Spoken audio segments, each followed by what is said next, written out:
noite, meus amigos. Estamos aqui de volta. Como sempre, começamos esse programa invocando a Santíssima Virgem Maria, o Santo Padre Pio de Pietrelcina, para que roguem a Deus que nenhuma injustiça se cometa nesse programa. Eu queria chamar a atenção de vocês, em primeiro lugar, para conteúdo novo que foi despejado essa semana lá na página www.seminariodefilosofia.org. Tem ali além de novas explicações sobre o curso de 5 anos que nós estamos planejando começar muito em breve, talvez ainda neste ano, espero eu, e também uma longa explicação sobre essa questão da astrologia, porque toda hora aparece algum idiota, tipo Jânio Cristaldo ou outro assim, falando assim, o astrólogo, como se, vamos dizer, num tom de infinita superioridade, né? Quer dizer, eles nem têm a menor ideia do que tipo de trabalho, de investigação eu fiz nessa área. Eles nunca leram uma linha do que eu escrevi a respeito. Nada. Né? Então, e nem tem a preocupação de examinar. O que significa que estão usando a palavra astrólogo, no sentido pejorativo, apenas como instrumento de difamação. Quer dizer, não se trata de uma crítica séria, de um exame sério, nada. É pura difamação mesmo. Mas, se eu tenho algo contra o que o sujeito escreveu em tal ou qual lugar, eu tenho que ir lá discutir aquilo que o sujeito escreveu. Não é usar termos genéricos que o depreciem. Né? Então, como esse assunto da astrologia eu dediquei alguns anos da minha vida para ver se tirava essa questão a limpo, né? E fiz um trabalho, eu acho o trabalho mais sério que foi feito na área, no mundo inteiro, né? Não é por estar na minha presença, mas ninguém no mundo levou o exame do problema colocado pela astrologia até o ponto que eu levei. Ninguém tratou esse assunto, vamos dizer, com a radicalidade, com a seriedade que eu tratei. Tá certo? Se você pegar apenas essa sequência de apostilas que eu coloquei sob o nome das aulas que eu dei sob o nome de astrocaracterologia, né, e que nenhum desse pessoal leu, né? Então vocês verão que ali não se trata exatamente de fazer astrologia, tá certo? Mas de investigar um problema, tá certo? Eu já expliquei 1000 vezes isso, que esse debate está todo estereotipado. Primeiro, o pessoal confunde, né, o problema da existência ou não das tais influências astrais ou correlações astrais com o problema da validade ou não das técnicas astrológicas, que é uma confusão absolutamente primária, coisa de criança. Né? E eu fui o único sujeito no mundo que tentou esclarecer isso aí fora dessas colocações estereotipadas. Pelo menos, não, outros tentaram também, mas não com essa, vamos dizer, com essa profundidade e com essa, vamos dizer, com essa persistência, tá certo? Quer dizer, as apostilas do curso de astrocaracterologia, eu creio que elas dão umas 2000 páginas. Né? E isso aí não está totalmente inacessível. Tem lugar na internet onde você tem quase todas essas apostilas. O senhor Jânio Cristaldo jamais leu uma delas. Aliás, nem teria capacidade, né, de acompanhar uma coisa dessa. Tá certo? Isso aí, esse assunto não foi feito para palpiteiro idiotas, tá certo? Foi feito para gente séria. Em segundo lugar, eu queria aqui noticiar um pouco com atraso, né, que só agora chegou aqui, a edição em língua portuguesa do livro Trivium, As Artes Liberais da Lógica, Gramática e Retórica, da irmã Miriam Joseph, que foi editado aí pela Realizações, com uma tradução do Henrique Dimiterco, né, e que é, sem dúvida, uma grande notícia, porque se existe alguma esperança para a educação superior brasileira nas próximas gerações, essa esperança depende exclusivamente daqueles que estudaram comigo e que estão prosseguindo o meu trabalho. Preste bem atenção. Nós estamos fazendo o trabalho que seria obrigação do Ministério da Educação. Eu acho o Ministério da Educação uma organização criminosa que tem que ser fechada e tem que ter todos aqueles canalhas na cadeia. Tá certo? Porque eles estão destruindo a infância e a juventude no Brasil. Tá certo? Existem estudos que correlacionam frequência à escola com o aumento da criminalidade. Presta atenção. Quer dizer, quando você põe seu filho na escola, você está pondo lá para o sujeito ser ensinado, vamos dizer, a consumir droga, tá certo? A se considerar, vamos dizer, uma espécie de príncipe que tem todos os direitos, tá certo? Em suma, você está criando mentalidade de bandido. Né? Ao mesmo tempo que a cultura superior no Brasil foi totalmente destruída. Se vocês olharem, por exemplo, os escritores que nós tínhamos na década de 50, com esse que nós temos hoje, que é Luiz Fernando Veríssimo, né? E Paulo Coelho, vocês vão ver que alguma coisa se perdeu, minha gente. Se perdeu e é difícil de recuperar. Tá certo? O único esforço sério que está sendo feito no Brasil inteiro para recuperar isso é o esforço meu e dos meus alunos que prosseguem o meu trabalho. Tem essa série de cursos muito importantes dados pelo José Monir Nasser, tem os cursos do meu filho lá no Paraná, tá certo? E assim tem várias, tem essa revista Dicta e Contradicta que saiu, tudo isso aí, meu filho, isso aí é tudo obra minha, tá entendendo? Tudo saiu da minha cabeça, porra. Quer dizer, no Brasil existe um educador. Pode ser um péssimo educador, que sou eu, mas eu sou o único. No Ministério da Educação não tem nenhum. Nas universidades brasileiras não tem nenhum. Tá certo? Então, quando nós terminarmos esse curso de 5 anos, eu espero que tenhamos formado, vamos dizer, uma geração de 100, 200, 300, tá certo? Intelectuais de alto gabarito que vão restaurar a posição do Brasil no debate cultural internacional, porque atualmente não tem nenhum. A contribuição brasileira é zero, tá certo? Então, nós estamos, como diz, literalmente salvando a pátria.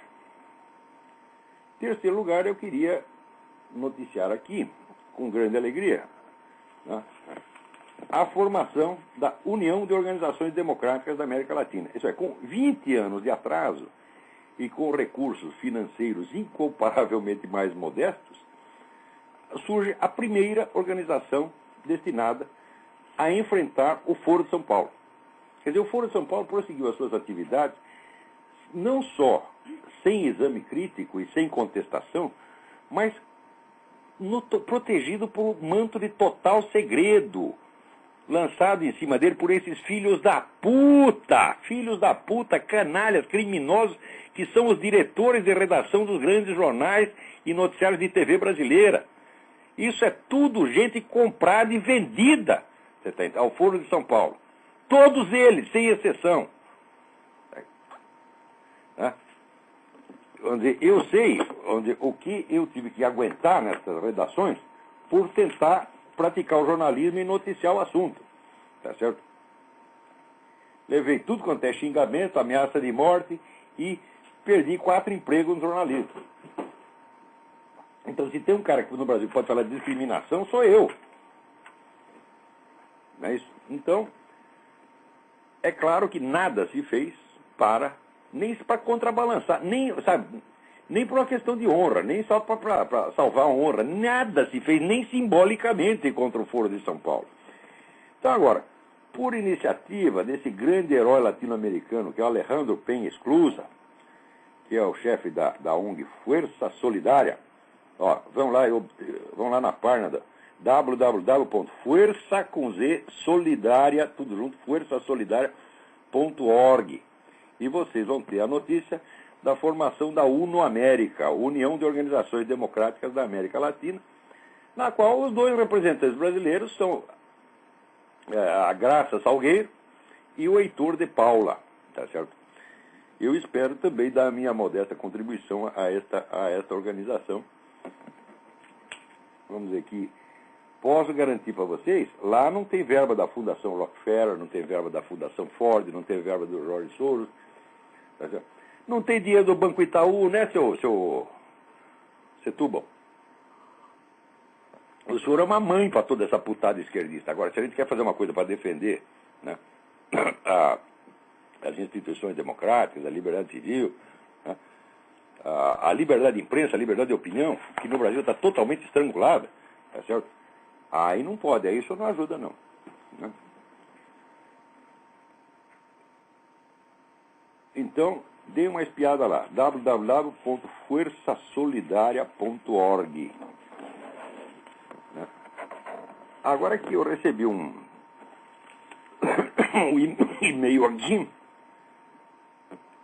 da sdv@pesquisasedocumentos.com.br, como entrevista o professor e vereador Hermes Neri, que denuncia o financiamento internacional da legalização do aborto no Brasil, disfarçado por trás da imagem de direito das mulheres. Note bem, essas organizações, o que elas fazem? Elas financiam o aborto ilegal, disseminam o aborto ilegal por tudo quanto é lado e depois denunciam que as mulheres estão morrendo por causa do aborto ilegal. Quer dizer, além de ser, vamos dizer, já um crime, isso aí é um estelionato, evidentemente. Não é isso? Ainda tem o fato de que as mulheres não estão morrendo de aborto ilegal coisíssima nenhuma. Segundo as estatísticas do SUS, o número de mulheres que morrem nisso aí por ano no Brasil é 7 ou 8. E fica esse filho da puta, esse canalha, esse vigarista desse ministro Temporão, dizendo, não, são milhares de mulheres, né? Dezenas de milhares estão morrendo e nós temos que legalizar o aborto para impedir esse morticínio. Então, quer dizer, estão criando um problema inexistente para enganar vocês, tá certo? E permitir a legalização do aborto e a matança legal de milhões de bebês, você está entendendo? Porque, note bem, é aquilo que diz o Thomas Sowell no livro Vision of the Anointed, a visão dos ungidos, né? Os ungidos, a função deles é descobrir problemas, né? Diagnosticar problemas e inventar uma solução que naturalmente os favorece. Então, por exemplo, né? O aborto ilegal, está epidêmico, etc, etc. Se nós liberarmos o aborto, legalizarmos, haverá menos aborto. Bom, daí o que faz? Você legaliza o aborto, o número de abortos centuplica, multiplica por 100, por 1000, por 2000, por 10 mil. Né? E daí eles dizem, não, mas esse não é um resultado totalmente indesejável, é bom porque é o direito das mulheres, etc, etc. Ou seja, eles alegaram resolver um problema, pioraram o problema, e daí no fim você vê que era exatamente isso que eles queriam. É um grandíssimo erro imaginar que essas coisas, vamos dizer, foram equívocos, foram, vamos dizer, desastres ocorridos, né, no meio de um plano conduzido com as melhores intenções. Não há melhor intenção, a intenção deles jamais foi diminuir o número de abortos, foi justamente aumentar. Quando eles dizem, por exemplo, nos anos 50, 60, eles dizem o seguinte, não, tem muitas, nas escolas está havendo aí muita gravidez juvenil, né? Tem muita menina grávida com 12, 13 anos. Então o que nós precisamos fazer? Nós precisamos dar educação sexual para elas, porque isso vai diminuir o número, né, de casos de gravidez juvenil. Bom, daí põe lá a educação escolar, a educação sexual nas escolas, o que acontece? O número de casos de gravidez juvenil centuplica. Né? E daí eles dizem, não, mas isso é um processo normal. Então você vê que o motivo que eles alegaram para fazer a coisa é totalmente mentiroso. Eles não queriam resolver o problema, queriam ampliá-lo. Agora, também o sujeito diz, não, nós precisamos fazer a lei de cotas, tá certo? Para atenuar o conflito racial. Você faz a lei de cotas, o conflito racial piora. E daí, veja, até os inimigos dessas coisas são trouxa, porque acham que isso aí são boas intenções.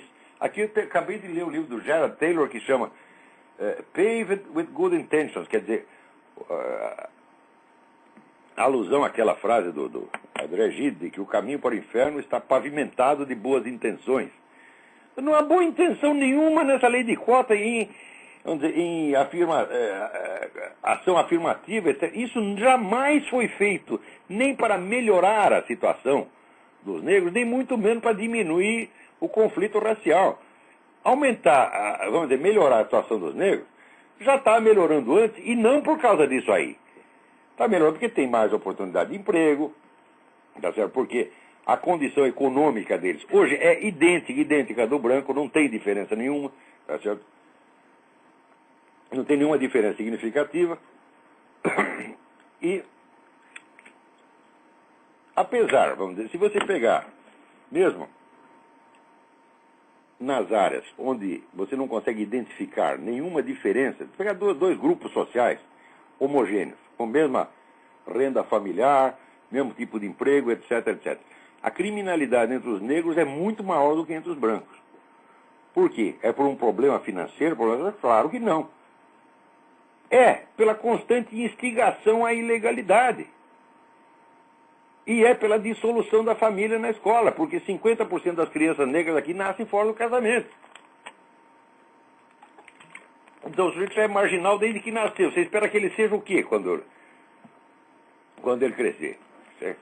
Presidente da República? Quantas vagas você acha que tem na Presidência da República? Né? Então, isso aí é tudo feito, vamos dizer, para corromper a comunidade negra, para baixar o nível cultural e moral da comunidade, tá certo? E para transformar essa comunidade em inimiga do restante da sociedade. Foi feito para isso, porra. E esse negócio de aborto também. Né? Ora, essa campanha mundial do aborto, financiada por Fundação Ford, Fundação Rockefeller, né? Tem, deixa eu dar o nome aqui de várias, Fundação MacArthur, né? Fundação Buffett, olha só. Quer dizer, é muito dinheiro, são bilhões e bilhões de dólares que são despejados, primeiro para incentivar o aborto ilegal, e depois para forçar a legalização do aborto. Quer dizer, eles disseminam a criminalidade e em seguida inventam um segundo crime, sob a alegação de que vai resolver o problema do primeiro. Eu digo, meu Deus do céu. Agora aqui, a Carta Capital, que é abortista, tá certo? Infelizmente as mães dessas pessoas não eram abortistas, né? Deveriam ser, porque eu sou a favor do, eu já disse, do aborto voluntário retroativo. Se você é a favor do aborto, aborte-se retroativamente, tá certo? Siga o seu próprio exemplo, siga as suas próprias doutrinas, aborte-se, meu filho. Né? Agora, a Carta Capital está lá promovendo uma enquete sobre o aborto, e mesmo na Carta Capital, você é a favor da descriminalização do aborto no Brasil, 51% diz não e 48% diz sim. Então entre lá no www.cartacapital.com.br e votem nesse negócio, tá certo? Não vamos deixar eles dar opinião sozinho, não. Agora, aqui através, vamos dizer, dos sites www.sacralidade.com, eu tomei conhecimento de um artigo do Jeffrey Nyquist que eu não conhecia. Eu acompanho sempre o Jeffrey Nyquist, mas esse, por incrível que pareça, esse artigo da mais alta importância me escapou totalmente. O artigo chama-se Filmando a Grande Fraude. E está lá no site www.sacralidade.com.br e ele dá conta de um filme que está sendo feito, deve ser lançado em breve, né, com o título de O Grande Engodo, a Grande Fraude, né,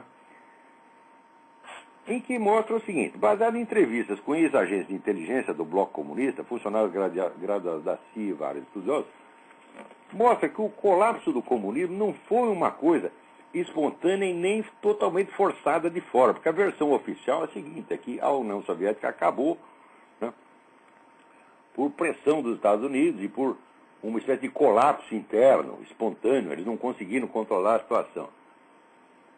Ora, em 1980 já dizia o Anatoly Golitsyn, esse ex-agente da CIA, ele dizia, olha, vocês estão todos enganados, a KGB está planejando, vamos dizer, o desmantelamento voluntário de parte da estrutura da União Soviética, tá certo? Para duas coisas. Primeiro, consolidar o poder da própria KGB lá dentro. E segundo, permitir a disseminação do movimento comunista no mundo inteiro, sob nomes variados, né?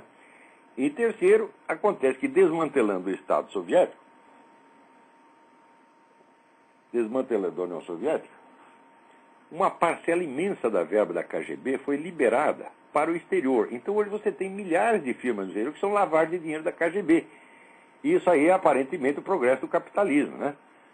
Então só quando você vai ver é o dinheiro da KGB que está financiando o movimento revolucionário, subversão em toda parte. E financiando, sobretudo, está comprando a mídia. Se você pegar a opinião da mídia americana hoje, o anti-americanismo da mídia hoje, ele é igual no conteúdo e na forma à propaganda anticomunista da KGB nos anos 50. Exatamente a mesma coisa, o que antigamente você só lia em propaganda da KGB, hoje você lê no New York Times, no Washington Post, e o pessoal diz, não, essa é a opinião centrista, isso é o centrismo. Isso é o mainstream. Né? Quer dizer, aquilo que antigamente era comunismo, agora é mainstream. E se você está um pouco à direita disso, então você passa a ser, vamos dizer, um extremista de direita. Você sabe que toda direita é extrema, né? A não ser aquela pseudo-direita que eles mesmos inventam, os esquerdistas mesmo inventam para seus próprios fins. Como no Brasil, a direita agora é o PSDB. Vocês não conhecem a história do Zé Serra. O Zé Serra é mais comunista do que o Lula jamais foi, porra. Né? Olha, ninguém no Brasil odeia as Forças Armadas como o Zé Serra odeia. Né? O Lula, quando vê uma parada militar, então ele até tem uma certa emoção patriótica. O Zé Serra espuma de raiva. Você está entendendo? Então, isso é a direita no Brasil agora.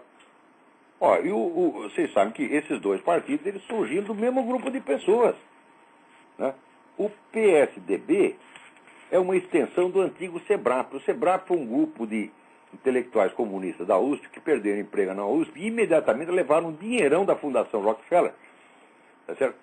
Para montar, vamos dizer, o núcleo intelectual de um futuro movimento de esquerda no Brasil. Isso foi o PSDB é o SEBRAP, meu Deus do céu. Né? Então, é evidente que esses dois partidos, eles surgiram, vamos dizer, de dentro da USP, da mesma elite comunista, tá certo? E são apenas, vamos dizer, dois braços do mesmo movimento. E isso é a única direita que se admite no Brasil. E tem muita gente que, baseado nisso, ainda tem a cara de pau, ou a estupidez de dizer que no Brasil existe o debate democrático, existe a normalidade institucional. Não existe, existe um monopolismo total, opressivo. Você vê que mesmo a presença de um sujeito que esteja fora desse esquema, na mídia, é condenado como se fosse um perigo. Eu sou um perigo público. Você vê, o número de pessoas que tentam, vamos dizer, tapar minha boca, me tirar daí, não é que eles querem contestar o que eu estou falando, eles não são capazes de contestar. Tá certo? O que eles querem é tapar minha boca. Você vê, onde quer que eu escreva, logo começa a chover cartas dizendo: você tem que tirar esse sujeito daí. Onde já se viu um jornal como este, de preciso botar um filho da puta como esse Olavo de Carvalho? Isso é toda hora, quer dizer, é simplesmente pedindo na minha cabeça. É pressão pedindo na cabeça mesmo. Né? Você vê aqui na comunidade Orkut, existe lá um grupo de 3.600 pessoas em permanente intercomunicação só para falar mal do Olavo de Carvalho. Mas são 3.600 pessoas escrevendo aqueles recadinhos, aqueles posts há mais de 10 anos. Ou seja, se você pegar a Enciclopédia Britânica, eu acho que eles escreveram umas 30 ou 40 enciclopédias britânicas só falando mal do Olavo de Carvalho. Agora, se você procurar nessa coisa inteira, você não vai ver os caras fazendo um exame sério de nenhum livro meu.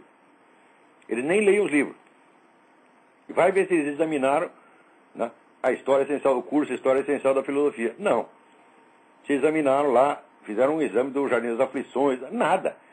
Então, é o seguinte, eles pegam um detalhezinho de artigo e ficam discutindo, daqui a pouco vocês nem sabem mais do que eles estão falando. É uma coisa alucinante. Além do que começa a falar mal da minha pessoa, fala mal da minha família, se mete na vida da minha família.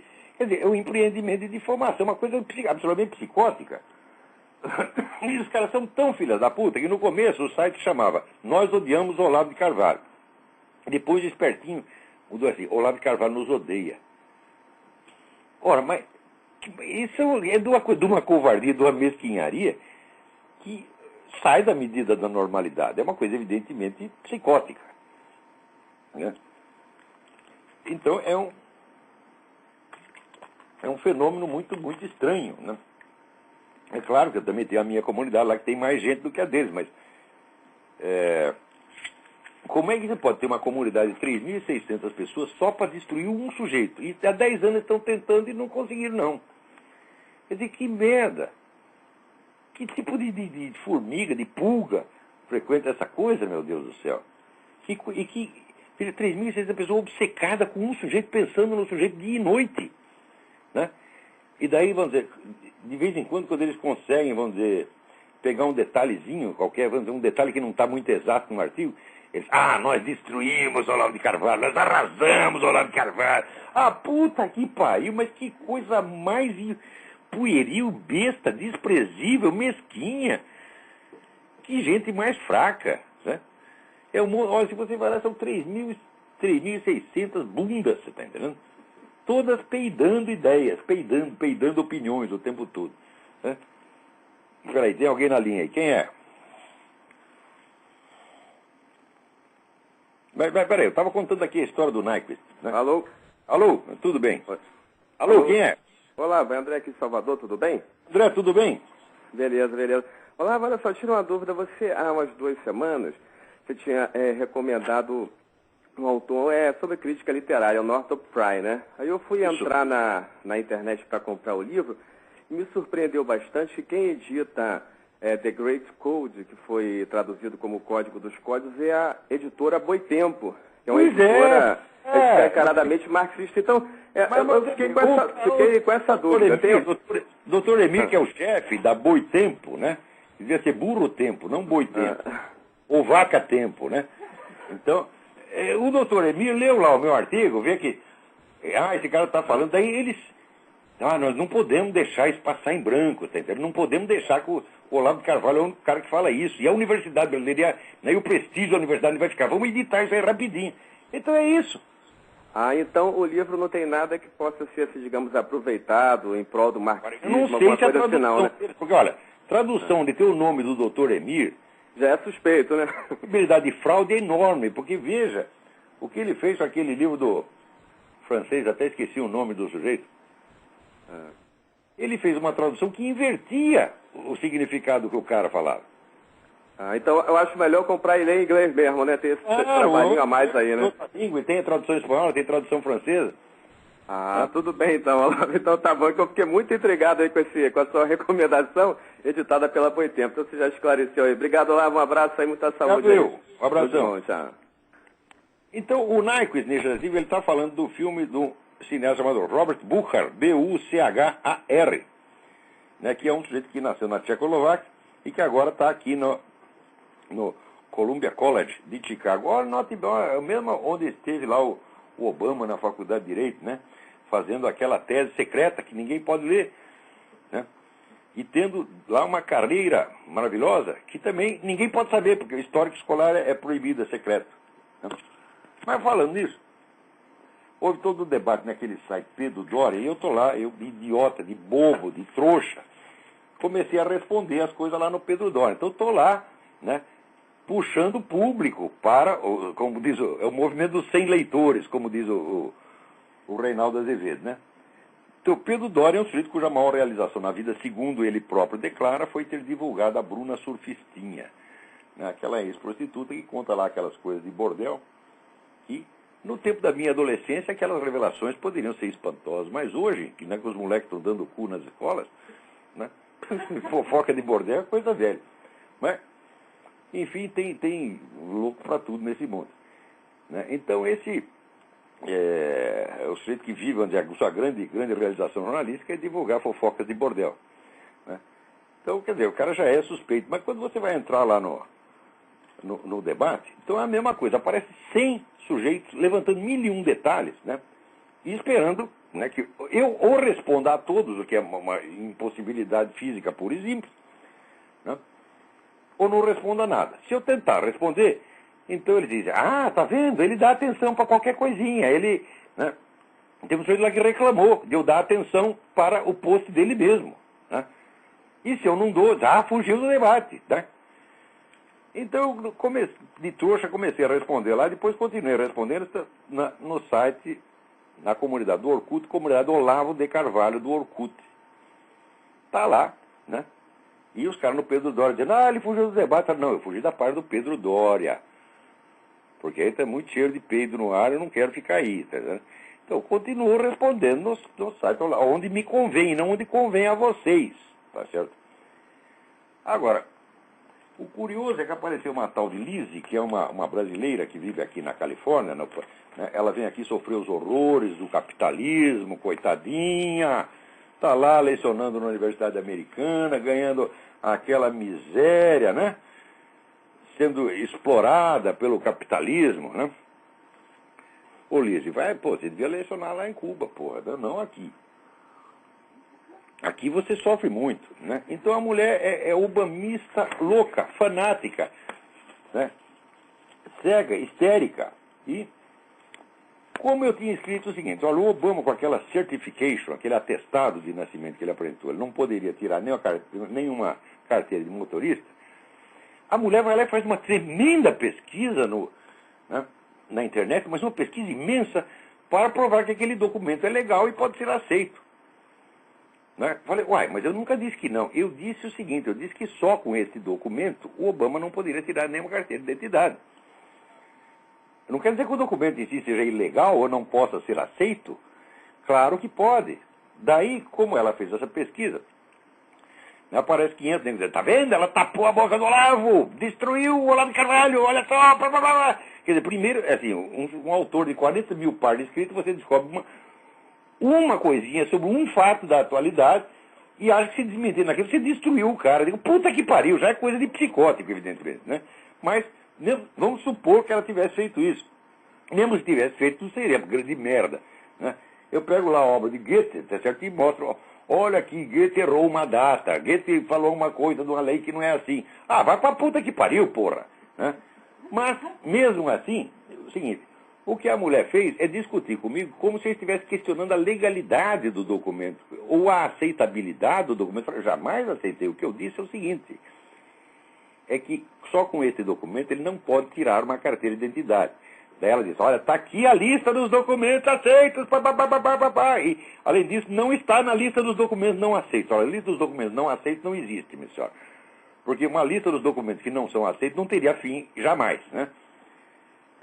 Mas, veja, se você for em qualquer departamento de trânsito aqui, você verá que as normas para emissão de carteira de motorista foram mudadas depois do Patriot Act.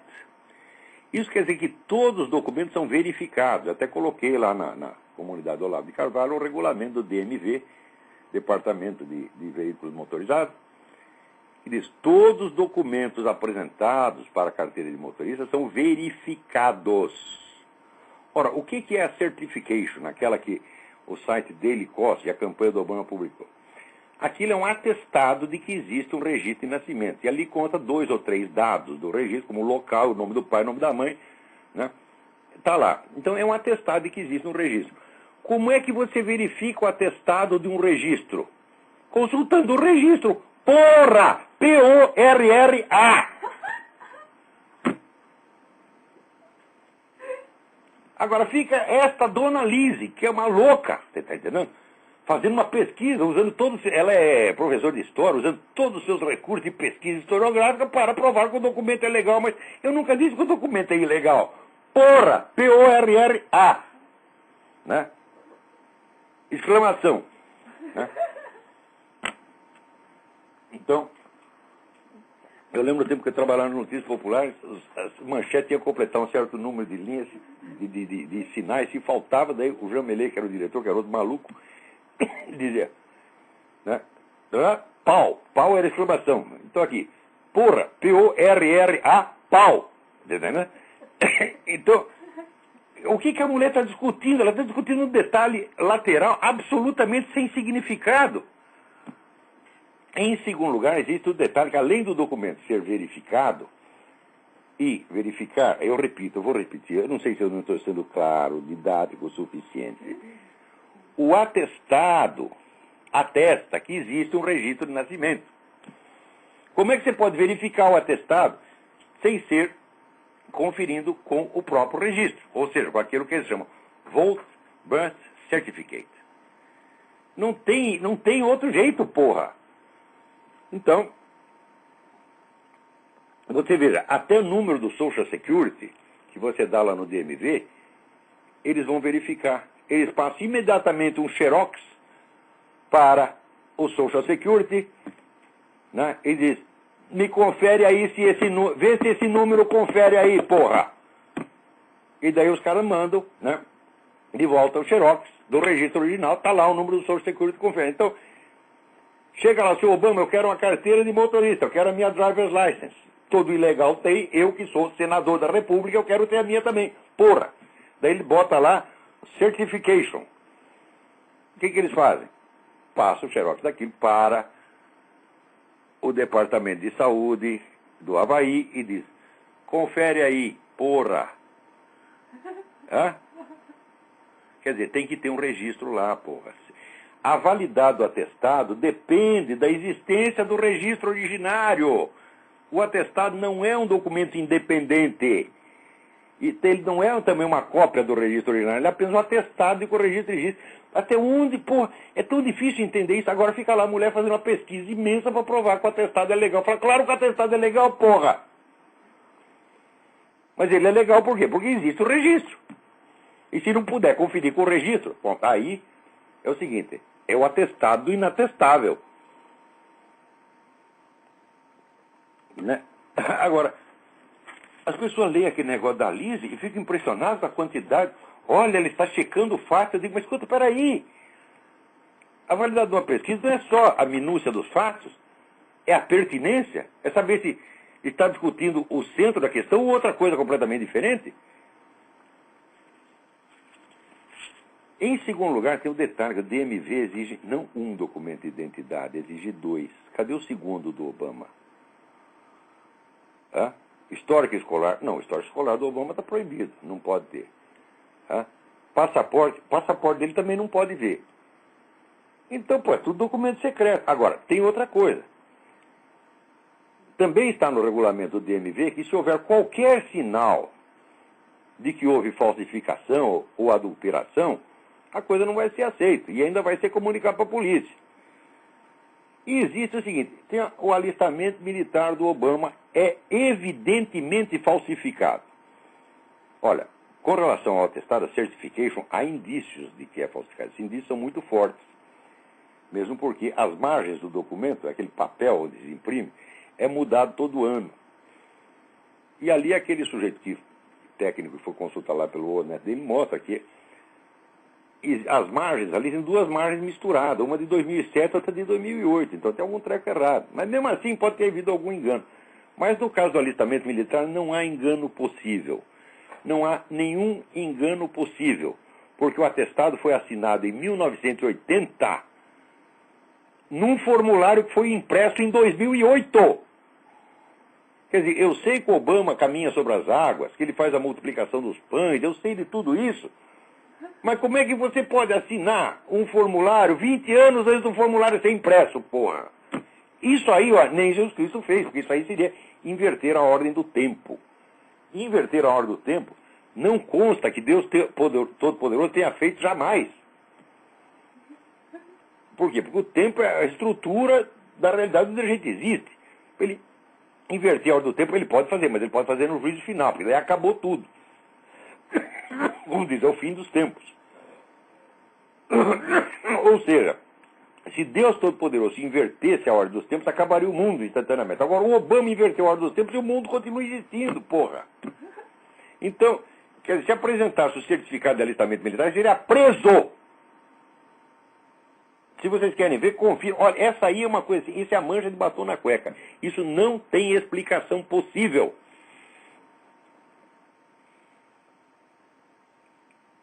Olhe no site da Debbie Schlussel. Debbie, D-E-B-B-I-E, Schlussel, S-C-H-L-U-S-S-E-L.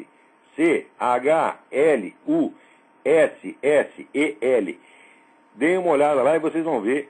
O certificado de alistamento militar do Obama é falso. Só não se sabe se foi ele que fez pessoalmente ou alguém da campanha dele que fez. Alô, quem é? Tem alguém na linha aí? Olavo, Fernando, tá me ouvindo? Oi, Fernando. Olavo. Tudo bem? Diga. Tudo bom. Olha só, é uma pergunta sobre o seu curso de filosofia de 5 anos que você vai dar. Eu queria saber se a pessoa que fizer o curso, depois de 5 anos, ela vai ter um treinamento para tratar das questões da sua área de interesse, que no meu caso, por exemplo, é o direito, dialeticamente. Tem que ter. Eu estou te perguntando isso. O ano desse curso seja inteirinho dedicado a esse tipo de orientação individual. Eu estou te perguntando isso porque eu sou advogado e eu sou estudioso, estudo direito e presto muita atenção nessa questão do método, ou seja, de como é que um juiz decide um processo, uma causa. E o que eu vejo aqui no Brasil é uma completa anarquia. Anarquia. Você não sabe como é que os juízes vão decidir os processos, é uma loucura. E lendo os seus livros, especialmente o Aristóteles em Nova Perspectiva e o Como Vencer um Debate Sem Ter Razão, e depois confirmando isso com um filósofo do direito, que eu não sei se você conhece, que é o Michel Villet, um francês que faleceu em 88, que diz abertamente que a dialética, no sentido aristotélico, é um único método. É o único método. A... Claro, deixa eu explicar por quê. O juiz está confrontado com dois discursos retóricos opostos, as duas partes. Então, qual é o jeito de você tratar isso? A dialética é isso, você pegar dois discursos retóricos opostos, tá certo? E passá-los, transferi-los do argumento de verossimilhança, que é próprio da retórica, para o argumento de razoabilidade ou probabilidade. Então, uma sentença judicial é um discurso dialético pronunciado a partir do exame de dois discursos retóricos opostos. Ele é isso por definição, estruturalmente não tem como não ser. Mas esses caras lá entendem alguma coisa de dialética, os caras não sabem nem gramática, porra. Como é que vão saber dialética? É um bando de analfabeto. Inclusive, esse autor, Michel Villet, que ele era neto, ele faleceu em 88, ele era neto do Émile Boutroux, aquele do qual você editou um livro. Ah, olha só. Ele é um grande aristotélico, tem os livros dele publicados no Brasil pela Martins Fontes, Filosofia do Direito, e ele diz, inclusive, que os juristas romanos aprenderam a desenvolver a jurisprudência romana com Aristóteles debaixo do braço. Quer dizer, eles tratavam os problemas dialeticamente. Não há outra maneira de fazer. Não tem outra maneira. Quer dizer, a dialética de Aristóteles ainda, em primeiro lugar, a dialética de Aristóteles é o método científico. Olha, em 1980 e pouco, teve um congresso promovido pela Unesco, congresso de biólogos. Tá certo? O congresso é dedicado a Aristóteles. E dava isso, o pessoal não entendeu a física de Aristóteles, porque a física de Aristóteles é um método, não é uma física, é um tratado de método científico baseado na dialética de Aristóteles. Certo. Quer dizer, a última palavra em matéria de método científico ainda é Aristóteles. O pessoal fica falando de Karl Popper e outros passaportes, pode esquecer. Tudo que o Karl Popper diz já está em 3 linhas de Aristóteles, já está dado tudo lá. Tá? Então, não tem outra maneira, não tem por onde escapar. E a situação nas faculdades de Direito é tão estúpida, a decadência é tão grande, que se eles não falam da dialética, eles sequer falam da retórica, Olavo, que é uma coisa assim, básica para um advogado. Esse é o problema. Eu fui aprender isso depois que eu saí da faculdade. De calamidade. Eles estão formando, hoje eu fico lendo... formando bandidinhos. Outro dia eu não li aqui a sentença daquela mulher lá do Ministério Público, que recusou... Mas isso aí é regra. Sem partido. A escola sem partido se queixou de que havia uma doutrinação unilateral marxista nas escolas. A mulher diz, eu rejeito porque o pluralismo é bom. Aí o cara está se queixando de que não existe pluralismo, e ela diz, não posso aceitar porque é bom ter pluralismo. O que é para fazer com uma mulher dessa? É para respeitar, é para mandar enfiar sentença no cu. No cu! Você está entendendo? Eu me recuso terminantemente a falar dessas coisas de maneira respeitosa. O dia que eu falar respeitosamente com um filho da puta desse, eu não mereço viver. Eu enfiarei, não a minha cabeça, mas o meu ser inteiro na privada e pedirei para alguém puxar a descarga. Porque nem o braço para puxar vai ficar fora, tá entendendo? Eu não merecerei respeito o dia que eu respeitar essas pessoas. São Tomás de Aquino já dizia, não se pode tratar dignamente daquilo que não tem dignidade. Tá bom, Olavo. É o último ano. Agora, eu tenho que avisar as pessoas o seguinte. Nas aulas eu tenho um tempo limitado. Se eu precisar dar assistência individualizada fora das aulas, eu não poderei fazer isto baseado só na mensalidade que eu estou cobrando agora, que é ridícula. Porque ali a pessoa paga $20 por mês, talvez tenha que pagar, vamos dizer, para o curso, talvez tenha que pagar uma taxinha a mais de $5 ou $10, mas não vai passar disso. Quer dizer, vai ser sempre ridículo o que vai pagar ali. Mas eu não vou poder dar assistência para 100 ou 200 pessoas o tempo todo, baseado só nisso. Então eu terei que cobrar pelo tempo fora. Não vou cobrar nada escorchante, mas vou ter que fazer uma coisa razoável, que me permita dedicar um tempo para isso. Porque a vida aqui é cara, né? Outro dia até surgiu uma discussão, eu disse, olha, os caras dizendo, ele tem inveja da gente que é professor universitário. Eu digo, o quê? Inveja? Eu ganho 3 vezes mais do que qualquer professor universitário. Eu ganho 3 vezes mais que o professor titular, porra. O professor titular no Brasil, né, ganha $3.500 por mês. É que $3.500 nos Estados Unidos é salário de caixeiro do Walmart. Não sustenta uma família com isso aqui, porra. Tá entendendo? Tá, então... Tá bom, Olavo. Eu vou desligar e vou ficar esperando aí ansiosamente o início do curso. Tá bom, obrigado. Tá bom. Abração, Olavo. Até mais. Por falar em curso... Peraí, deixa eu dar um aviso aqui, antes de atender. Por falar em curso, vai haver aqui em abril de 2009 um curso de Introdução a Eric Voegelin. O curso será dado em Colonial Heights. Vai ser 6 aulas, são 6 aulas. E um curso que, mesmo para quem estudou bastante Eric Voegelin, é útil porque eu vou me ater especialmente aos pontos que são problemáticos na filosofia do Eric Voegelin e que requerem uma continuação, complementação ou correção. Tá certo? Então, inscrições pelo telefone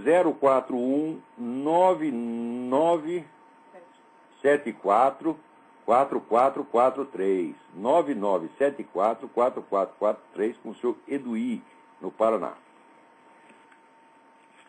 Peraí, tem alguém na linha. Alô, quem é? Alô?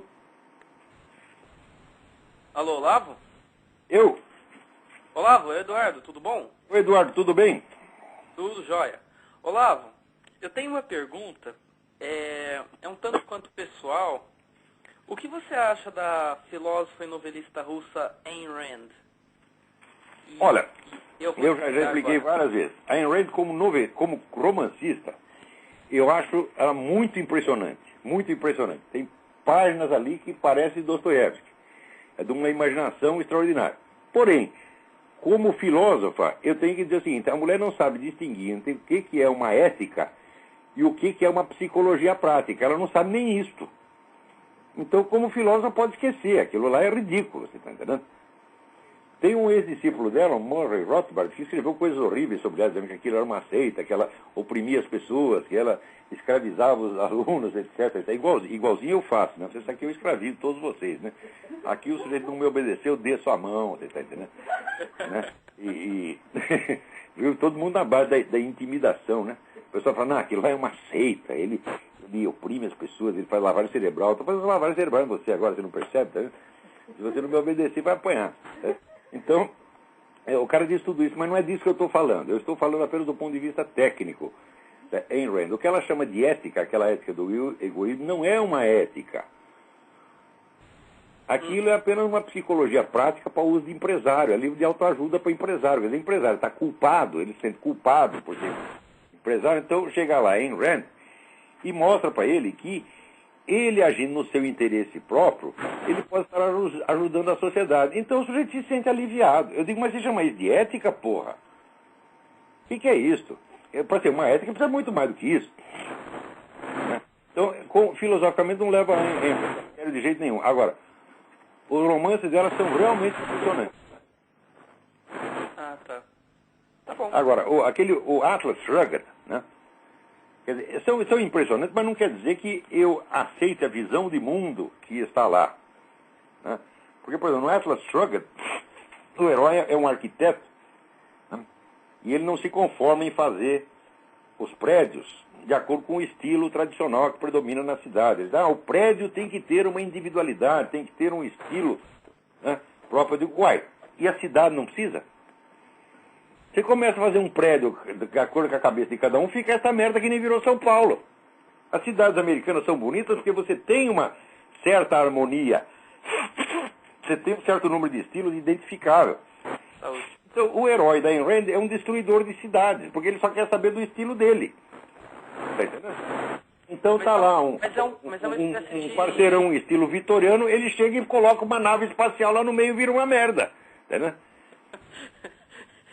Quer dizer, artisticamente, a concepção do herói da Ayn Rand é absolutamente destrutiva. Graças a Deus, aqui não foi levado a sério. Universidades americanas são umas gracinhas, mas umas gracinhas são lindas. Agora, se olha esse desastre arquitetônico que tem no Brasil, que não dá mais para consertar, só soltar a bomba atômica em cada cidade e construir tudo de novo, né? Onde se preservou mais é no Rio de Janeiro, porque o Rio de Janeiro tinha menos dinheiro, o Carioca tinha menos dinheiro que o paulista, então fez menos besteira arquitetônica, conservou muita coisa. Aqueles casarões do tempo do Império, está tudo lá. Não tiveram dinheiro para derrubar. Então, mas ela traz um pouco de Nietzsche, né, na sua filosofia. Ó, Nietzsche é filósofo adolescente complexado, porra. Nietzsche é uma das cabeças mais confusas que já houve no universo. Não, não que ele não tenha umas sacadas geniais de vez em quando, mas o coitado do Nietzsche, ele tinha sífilis, então tinha dor de cabeça o dia inteiro, né? Quando ele acordava da dor de cabeça, ele tinha umas ideias e escrevia rapidamente um aforismo, 2, 3 linhas, depois voltava a dormir, tá entendendo? Então, de vez em quando tinha umas sacadas geniais, mas aquilo não tem continuidade, não tem coerência nenhuma, é impossível você reduzir aquilo a coerência. O Eugen Fink, que foi secretário do Husserl, tentou reduzir, vamos dizer, a um sistema o pensamento do Nietzsche, encontrou 5 sistemas diferentes, o que é a mesma coisa que dizer que não tem nenhum. Então Nietzsche pode dizer qualquer coisa, né? Qualquer coisa que o Nietzsche diz pode ser verdade, pode não ser, dependendo do sentido que você dê àquilo. Mas, Olavo, Nietzsche é um filósofo bom para quem gosta de não entender, você está entendendo? Mas ela falou que ela baseou o objetivismo dela justamente em Aristóteles. No rigor. É verdade, só que esse princípio do egoísmo que ela coloca, ele não é um sistema ético, ele é uma regra prática que se aplica em certas circunstâncias. Quer dizer, o egoísmo saudável faz parte da natureza animal do homem. Só que isso não é a ética de Aristóteles, isso é uma frase no meio de um sistema ético enormemente complexo. E a mulher pega essa frase e diz que é um sistema ético, porra. Não é. Vamos dizer, um sistema ético ele tem poder, vamos dizer, ser generalizado para todos os casos. Mas, por exemplo, na economia, quando as pessoas buscam seu próprio lucro, funciona melhor, não funciona? Do que quando o governo diz o que